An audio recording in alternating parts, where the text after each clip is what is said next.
understand it. We're on a mission from God.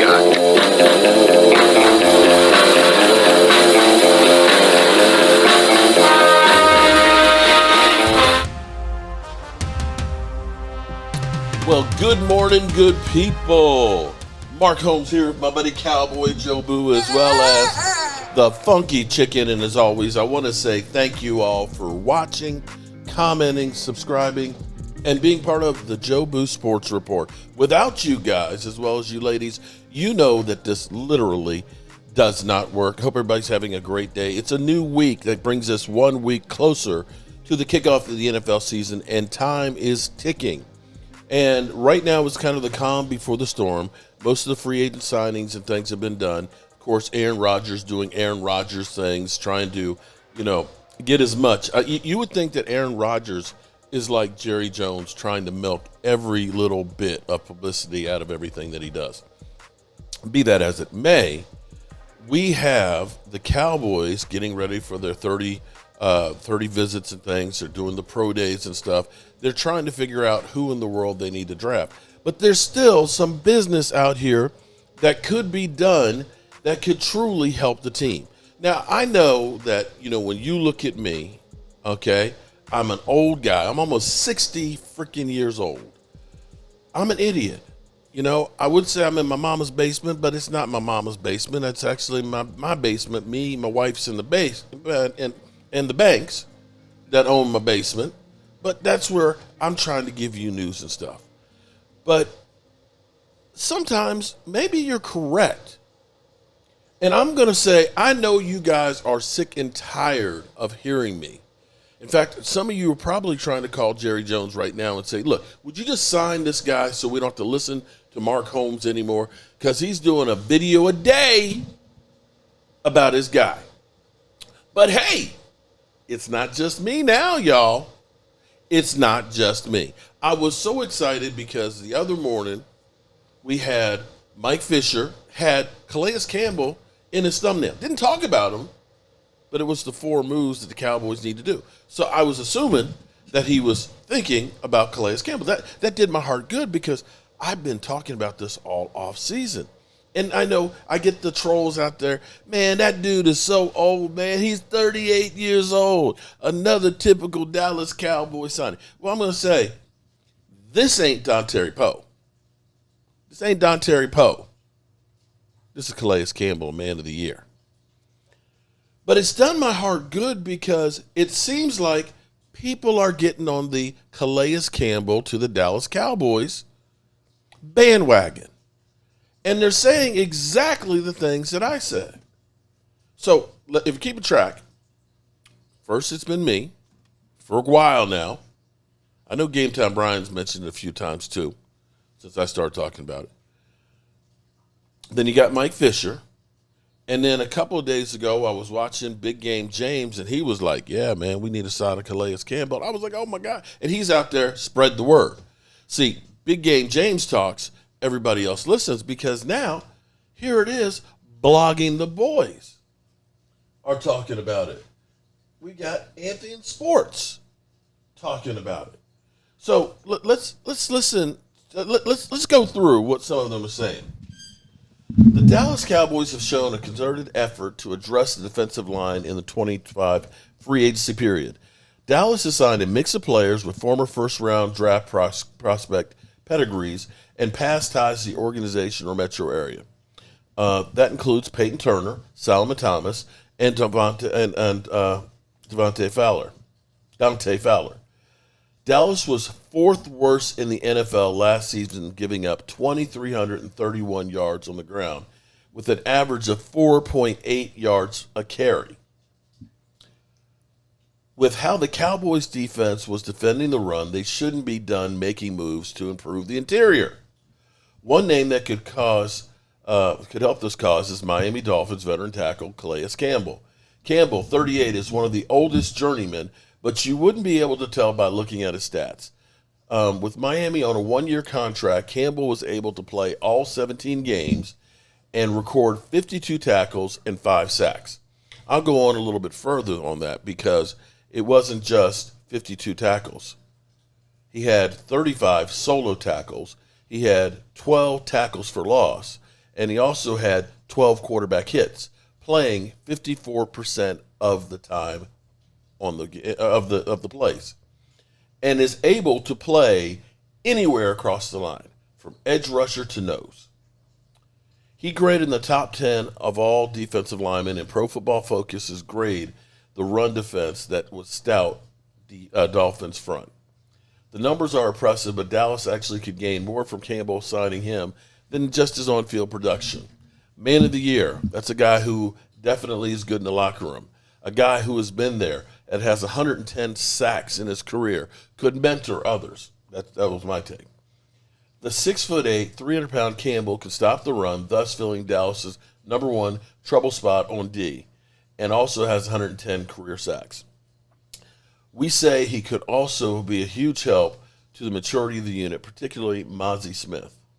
A 17-year vet in Mozzie's corner could be a turning point in professionalism, setting up the Cowboys with the future of Smith and Osa Ndigizua that looks a lot better than it has in the past. So that's what we got from Anthony in Sports. Blogging the Boys actually takes it a little bit further because, like I was breaking down, they said, he had 52 tackles and 5 sacks. That doesn't tell the whole story because he also had a forced fumble. Coming into the season, the Dallas Cowboys knew they had hard work to fill holes before the NFL draft. The defensive line was one of their key areas. They've made several moves in regard to the unit, with bringing back edge rusher Dante Fowler being most noteworthy. When taking a look at free agent market, there's another name the Cowboys should consider, and it's a veteran defensive tackle, Calais Campbell. Mind you, who signed a one-year deal last year for $2 million to play in Miami. Now, granted, the U is where he went to school, so he probably gave that discount to go back to Miami. It might cost you a little bit more, but when I look at his numbers and I say his numbers are better than Osa Ndigizua's, if I pay him $3 or $4 million, I'm good with that for a year. Of course, in the NFL world, any player north of 30 is considered old. Campbell is looking Father Time directly in the face and holding up nicely. In 24, his 17th in the league, Campbell finished with 52 tackles, 12 tackles for loss, 5 sacks, 12 quarterback hits, and also 5 batted passes at the line of scrimmage. I didn't get that one. I didn't get the see, look at that. That big paw. When you're 6'8", can you imagine the quarterback having to pass? I mean, literally, he's like an eclipse. He's an eclipse. Okay. They got something I didn't. Also, his 85.9 run defense was ranked first for all defense, every single defensive lineman in the NFL. He was numero uno. And I'll take it even another step further because we have the pro football. Skill. You know the boys at Pro Football Focus, they watch a lot of football, man. They watch a lot of football. And this is what Pro Football Focus had to say about Calais Campbell. He rated out overall 7th out of 219 players. Pass rushing, not as good as it used to be. A 66.2, 52nd. But his run defense grade, numero uno. And I'll take it one step further. For those out there that said, oh, my God, man, we shouldn't have gotten rid of D-Law. We should have re-signed D-Law. Well, D-Law, he signed, what, a $15 million, $10 million? I can't remember what he signed. But he'd signed for a big chunk of change. Do you realize that Calais Campbell's numbers are better, run-stopping-wise and pass-rushing-wise, than D-Law? And it's not even close. And unlike D-Law, he's not coming back from an injury. So it's time for everybody to get on board with Calais Campbell. It's definitely on time. It's time to get on board with Calais Campbell. So as we roll through here, the Cowboys are trying to get themselves set up for the draft and remnants of whatever else we do in free agency. And I was listening this morning to the NFL's big draft board on 105.3 The Fan, Brian Brodus and crew and stuff. And they were talking about some of the players that would be surprise picks for the Cowboys. And one of them would be Tyler Warren. Oh, shit! Oh, shit! From Mechanicsville, Virginia. Tyler Warren, who goes to Penn State, who is a tight end. And at first I was like, in my mind, what popped in my head was Kyle Pitts. Kyle Pitts has been kind of a disappointment from where he was drafted by Atlanta early in the draft. And I was like, a tight end with the number 12 position, that's awful high for that. So I was like, I don't know about that. But then I started thinking about tight ends are as important, if not more important, than your wide receiver. I think back to New England when they had Hernandez and Gronk, how effective those guys were. They could block, they could catch. I think about how pretty much every Super Bowl winning team or teams that are in the Super Bowl all have a dynamic tight end. Tight end play is critical. You think about George Kittle with San Francisco, how they would be. I remember George Kittle catching that pass in the middle, and Diggs, instead of selling out to hit him or go for the ball, didn't. And that was the killer in that game, that first down. I think about Kelsey, what he's meant as a security blanket, of course, for Pat Mahomes and his number one target. Think about Dallas Goedert for the Eagles. And you think about, can't think of his name with Washington now, Zach Ertz. How instrumental Zach Ertz was for the Eagles' first Super Bowl and how he's been a big piece for the Washington offense this year. So I started saying, okay, well, Tyler Warren will definitely be the first tight end. I don't know if it's going to be at 12. Maybe the Cowboys can trade back and get a guy like that. His overall rating is a 6.77, which is just above the boom bust, basically plugging him as a year one starter. He's 6'5". He's a big target, 256 pounds. His combine production score, he got a 98, which is number one in tight ends. Athleticism, 85, which is second for tight ends. And his total score of a 92 was first amongst tight ends. So you're looking at a guy that's done some pretty good stuff. He's played, he has a lot of experience because he was a redshirt in 2020. Played 13 games in 21, 12 games in 22, third team all Big 10 conference with 12 starts in 23, and played 16 games this past year. So you're talking about a guy who has definitely been very effective, got the pedigree, got the size, the strength, the uninjuredness, if we want to call it that, and as comparable is Jeremy Shockey. Let's listen to their big draft board, and you tell me what you think on that.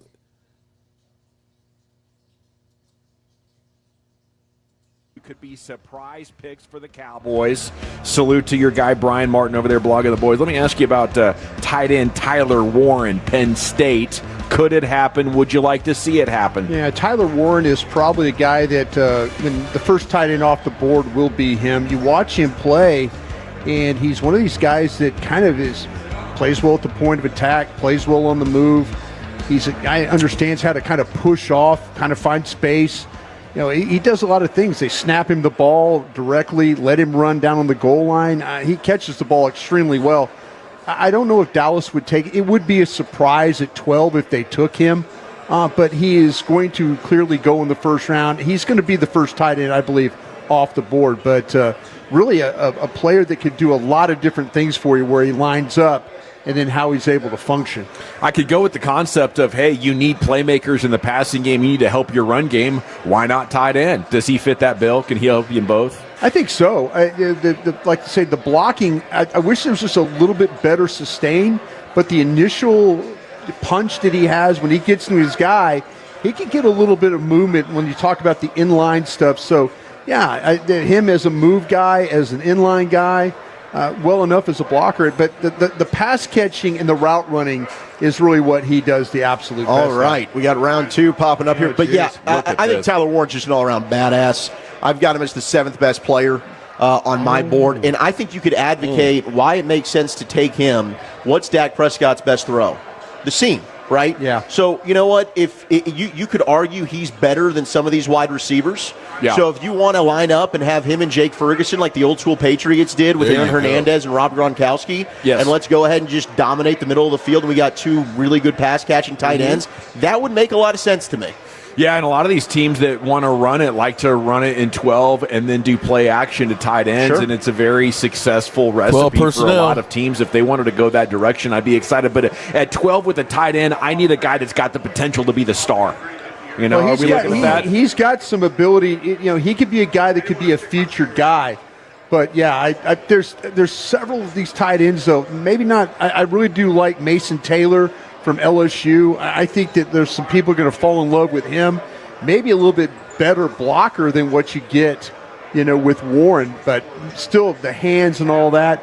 Either one of those guys I think would be a really, really good fit for a lot of teams. Fergie, nice player. You know, Scooney, decent project. You'd be fine if you do nothing at tight end. But if you did want to add a player, I think that would be fun. We're looking at 3 players that could be surprise picks for your Cowboys at number 12.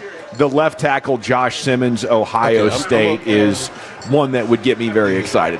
I'm going to leave it right there as far as Tyler goes. Here's, you know, when you hear that, you know, here's how it could work. And here's the reason that it's not a bad idea. You know me, I'm 12 personnel all the way, all the freaking way, okay? And 12 personnel, if you have dynamic tight ends, can be a killer. Because 12 personnel, if you're the defense, is it a run or is it a pass? Is it a run or is it a pass? I can line up. If you put 8 men in the box, I can split my tight ends out, put them out in routes. I can shift out and I can have an empty backfield against that heavy defensive front where I've got 5 guys to catch the football. If they don't get into heavy personnel, like 8 in the box, and I've got 7 blockers there, I'm just going to run and run and run. And Schottenheimer has talked about wanting to run the ball better. Tight end, if you do get a great tight end, you know, we've talked about, do we draft an offensive lineman? Do we draft a wide receiver? I need more playmakers for me. I need my offensive line to be better. He's going to help make the offensive line better, and he's going to give you another target. An interesting take, to say the least. Definitely one that, maybe I'll try and hook up with DMV. He's a big tight end guy, and see his thoughts on that. Interesting take. Definitely would be something different. And one of the other final note is the Cowboys always love to get the number 1 prospect at a position when they draft the first round. They always want to get a number 1 prospect. So let's finish this up with more drama from Aaron Rodgers. Up with us from South Florida this morning, Louis Riddick is in Miami for Cam Ward's Pro Day. We'll talk about him as we go. But, Louis, I want to get some takes on some things that we've seen happen. Let's play a game of What Say Lou. Let's start with Jameis Winston and the Giants' 2-year deal. What say Lou? Look, this is an insurance signing, that's all. Look, I think we all know what Jameis Winston brings to the table at this point in time in his career. And look, he really is a competent backup, a guy who could win you 4 or 5 games if possible, you know, if you need him to play for that amount of time. And by all accounts, is someone who's good in the locker room for whoever the primary starter would be. But let's not kid ourselves in thinking that Jameis is going to have some kind of, late career revival and become something that he's not. And that's not trying to be disrespectful. That's just being honest. I don't think this kind of affects in any way what they do in the draft, if they do, in fact, consider drafting a quarterback because they like someone that they can get at the position that they're at, or if they're still contemplating moving up. I don't think he precludes them or, takes them out of doing anything like that. How about the Russell Wilson of it all? That the Giants had been a place for him, maybe still a place for him. What say Lou about Russell Wilson? Yeah, this situation is getting a little weird with Russ. It's kind of confusing as to why he is not signed right now. Like, for instance, what's the holdup in Cleveland? Is it him? Is it them? Are they trying to wait and see what they want to do? With the Giants, I think it's kind of one of those situations where it would be, why would you sign Russell and Jameis Winston? Why would you have them both there on that football team? That one doesn't make any sense to me. And look, Pittsburgh has already made it known that they don't really want him back, and he would really be a consolation prize at this point. That would really be a weird pairing, considering that they already know what they have in him. If they were that convinced, they would have signed him already. I think Russ is in an interesting position right now. And because the guy that they seem to want is Aaron Rodgers, who spent the day at the facility there the other day. So what say Lou about Rodgers and the Steelers now? Yeah, Greeny, I've said all along that I think these two entities, so to speak, need one another. Pittsburgh needs him because they need to level up the quarterback position. Aaron needs Pittsburgh because of the fact that the respect that he has for Mike Tomlin, I think, would cause him or allow him to just focus in on playing quarterback. You don't have to play general manager. You don't have to play team builder. You just need to play the position at a real high level, which is exactly what they need. And quite honestly, I think he's still capable of doing, provided they're able to support him in the appropriate way in terms of protection and weapons, which you would think, at least from the weapon standpoint, they've got what they need there. Lewis, your favorite person, Jeff Darlington, is here today. And Jeff has been making the point this morning that for all of us who are saying, and I'm one of them, saying, well, Aaron Rodgers is either going to be the Steelers or he's going to retire. You're telling me I'm going way too far ahead. I'm just saying that I've spoken to some decision makers of other teams who are very clear on this. They do not believe that Aaron Rodgers has made up his mind in this regard. And they don't think that anybody knows even which direction he is headed. Certainly, we can take 6 hours that he spent in the building to suggest that he is very serious about the Pittsburgh Steelers. That being said, what kind of love is it if it is not love that ends in a signing? Right. Right. So, but to be clear, you're telling me there could still be other teams involved? Yes, 100%. I would say this. I think there are other teams involved. I think it is far more of a reach to suggest that Aaron Rodgers is simply contemplating whether to sign with the Steelers or retire from the game of football than it is to suggest that there are other teams that are on his radar. I agree. You go through that mental checklist. If a guy's in the building for 6 hours and doesn't sign, like, is he waiting on his wife, kids, school system? What else could it be? And if I'm the Pittsburgh Steelers, I have a massive sense of urgency. Who is playing quarterback? To use Lou's term, the leveling up. They have outstanding weapons, but they are picking 21st screen. Yeah. They need a quarterback that's not Mason Rudolph. I can guarantee you, by the way, that Aaron Rodgers is not choosing his next team. This is good sources on the school system. That's right. He doesn't have a wife, he doesn't have kids, and I'm dying to hear his thoughts on the school system, but that's a whole separate... Okay, what? Don't take me out of where I'm going. I'm holding you in contempt. Lewis, I mean, should the Steelers... Let's live in a world where the Steelers don't wind up with Aaron Rodgers. Now what? I mean, they've signed Mason Rudolph. They picked, I believe, 21st in the draft. Yeah. Now what? Yep. Look, I think regardless whether they sign Aaron or not, they still have to be the discussion has to still be on the table as far as them picking a quarterback in the first round. This still has to be there. And even if it would be a consideration of theirs to maybe move back in the first round, considering all the teams that draft after them don't necessarily need a quarterback in the first round, but could they move down, pick up some picks, and still get a guy who they could develop as the long-term answer at the position? And you know where I'm going. I don't need to really say it. You already know his name. We all know his name. Look, Tyler Shuck has to be someone that's on their radar. He's someone who was on their initial top 30 visit list and someone who I know that they are kicking the tires on, as they should, because this young man has got unique qualities, I think, that would fit what Arthur is trying to do offensively there in Pittsburgh to a T. So, again, getting back to the Aaron Rodgers situation, what he does really has no bearing, I believe, on what they do at the quarterback position. If they really like a guy, then they feel as though he could be a 10, 15-year answer for them. So, yeah, I agree with Mike. something's going on with the guy. Look, if he spends 6 hours in the building, but he still hasn't committed, like, what is he waiting for? I don't know. Jeff has some secret teams, some mystery teams. Go ahead and reveal them. Jeff, tell us who they are, because I don't really know who they are or what could be holding it up right now. That's called you out. What do we think here? I mean, if you're the Steelers and this is happening, like, what are you thinking? Yeah, too many variables are at play. Again, we talked about it before. You want to give him a deadline. Absolutely. You have to give him a deadline, Green, because you need another quarterback. And I like the problem is you don't have another quarterback. If Russell Wilson. Going back to Russell Wilson. Yeah, and I like Lou's idea about maybe drafting somebody in the 20s. You know, they took Kenny Pickett in the same spot a couple of years ago, but you have to give him a deadline, Greeny. You can't go into the draft with Mason Rudolph and hope. That is not going to get you to where you want to go in the AFC North. This is a man who went into a darkness retreat to try to make a decision, and you're going to give him a deadline? That's exactly right. He may literally not see the light of day before the deadline that you have imposed upon him. I understand. He doesn't strike me as one who... I'm glad we're not in that drama. Well, as always, good people, I appreciate you guys. And you know... I got to get out of here. Saturday more. I got to get out of here. I got to get out of here. Down, get a hold of yourself. Just please let me finish this. I got to get out of here. Calm down now. Get back to your seat. I'll take care of this.